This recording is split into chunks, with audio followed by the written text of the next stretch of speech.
What's up, good people? Happy hump day.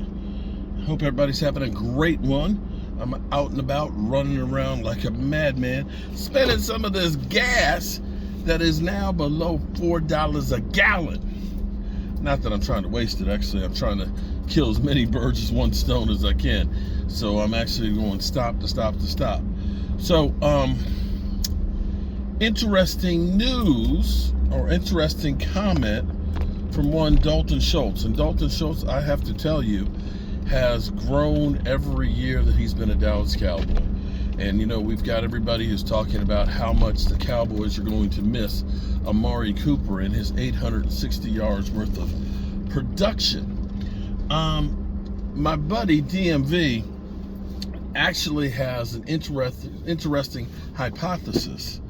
And I kind of touched on it a little bit the other day because I was talking about, should the Cowboys go out and sign another wide receiver, or should they try and use Tony Pollard more, because Tony Pollard can be that Deebo Samuel's, anti-Deebo Samuel's. He's a running back who can play receivers, whereas Deebo is more the receiver that can play running back. Either way, the more different threats that you can have, the better when it comes to football. It means that teams have to cover everything. Okay, so with my man DMV, he's saying that, you know, the Cowboys might have addition from having a minus going out being Amari Cooper. And a lot of times in life, you don't change unless you are forced to change. That is key.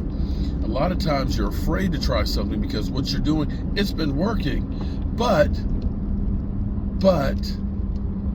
sometimes situations dictate that you have to change because things aren't the same. For example, the Dallas Cowboys in 2014, we were always the, you know, Tony Romo, live by the sword, die by the sword, and it was either we were going to win with Tony or we were going to lose with Tony, but we were throwing the rock all over the place. But when that season started against the 49ers, surprisingly enough, we got our ass handed to us. And Tony Romo could not get the ball downfield through 3 interceptions. And the Cowboys realized we have to bridge some time till Tony gets better. So they started running DeMarco Murray, and they found out that that was a winning formula for them. We were forced to change. Had Tony Romo come out and been slinging the ball like crazy, we probably wouldn't have been that running team and probably wouldn't have been looking at drafting a Zeke Elliott. But be that as it may, that's what led to us making changes. So Dalton Schultz was quoted as saying, and this is where I say West Coast will be happy, because West Coast, he gave me a baseball cap, and it says, run the damn ball. That's right, run the damn ball. And that's exactly what Dalton Schultz said. Hey, listen, we got great running backs, we got a great offensive line, we're going to be looking to run the ball and then, you know, pass it around. Which is going back to what I've been talking about, 12 personnel and multiple packages. Not only 12 personnel, 20 personnel, where you have 2 running backs, where you got Zeke and Tony back in there. And with that, again, because here's where it's great. If you're able to run the football,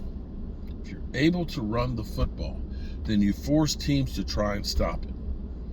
And if they have to try and stop it by putting 8 men on the box, then you got them. Because that's when your wide receivers outside can be great. That's where the great 12 personnel becomes great. Because you got the 2 tight ends, and having Dalton Schultz, who can really catch and is becoming Dak Prescott's best friend. Kind of like Witten and Romo. You also hopefully will have Jake Ferguson now that he's back on the field, and hopefully that hamstring won't be something that's going to be bothering him for long. But you get those 2 guys going. You can line up 2 tight ends, tight, run the football. If they're not in 8 men in the box.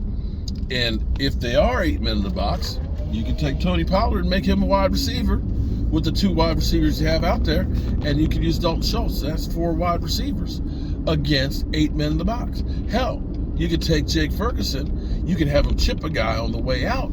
That's 5 wideouts in the routes. And that, my friends, is why running the damn ball is so important. And everybody always says, well, it's just because Dak Prescott, he needs a running game. Stupid! Wake up! Everybody needs some semblance of a running game. When you become one-dimensional, you become that much easier to stop. And if the Cowboys are able to run the football, that's where your run-pass options start to really flow. That's where your fake dives and bootlegs really start to pick up some steam. That's when you do damage to the defenses. And that's what I'm talking about. I want to do damage to the defenses. Also, too, running the ball helps to control the clock.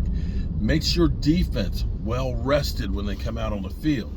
And if you are effective running the ball, as in you take up 7, 8, 9 minutes to score touchdowns, you're going to put a sense of urgency in the other teams because they realize we're not going to get that many opportunities. And you make them one-dimensional, in which case your pass rushers, your Micah Parsons, your Sam Williams, those guys get to feast because they know they got to pass the football.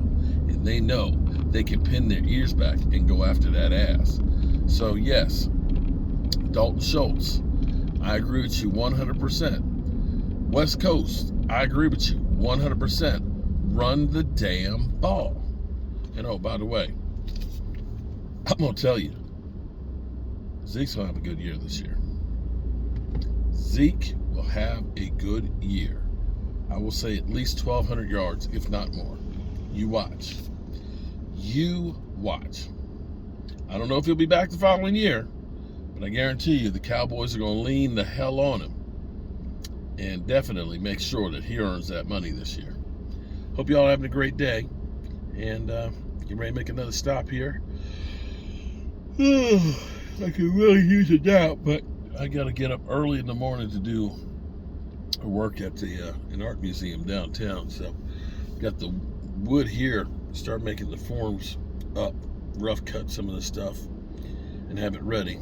We're going to have some really bad storms, and unfortunately I need about 30 bags of cement, but I don't want to put it on here when they're calling for 2 or 3 inches of rain this evening. Having wet cement and having to take it up into an attic, that ain't a good idea. Not at all. What are you doing right now? What's your day job? And do you love it? I'm Mark Holmes, and well, tomorrow we'll have plenty more to talk about with the Cowboys practicing against the Denver Broncos. They won't see Randy Gregory on the field, though. That's for sure. All right, good people. Peace out.